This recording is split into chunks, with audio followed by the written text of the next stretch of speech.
friends, welcome to the Tech Listen channel. So friends, today I will talk about Phanteks Eclipse G300A compact chassis. Phanteks has unveiled its latest product, the Eclipse G300A, a compact ATX chassis that offers exceptional value, small in size and big on features, and it boasts a range of impressive features including high airflow performance, and it features a sleek and minimalistic design that combines high quality materials, making it the perfect fit for any environment, and it can accommodate ATX motherboard and large GPUs like the ASUS RTX 4090 STRIX that can fit perfectly even with front fans installed, and effortlessly cool high-end GPUs with support for front 360 or top 240 radiator while providing ample space for a powerful system build. And friend, it features a unique I/O panel with two USB 3.0 ports and a microphone or headphone jack, allowing for easy access to all your peripherals. And the chassis also include a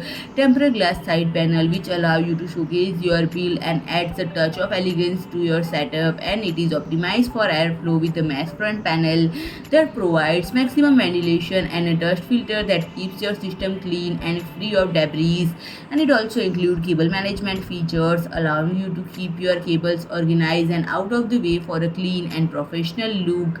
And friend, if I talk about the pricing, the single fan model satin black color is priced at 69.99 USD dollar, and triple fan model, which is satin black also, it is priced at 79.99 USD dollar. So friend, if you like my video, please do like, share and comment, and don't forget to subscribe my channel and press the bell icon.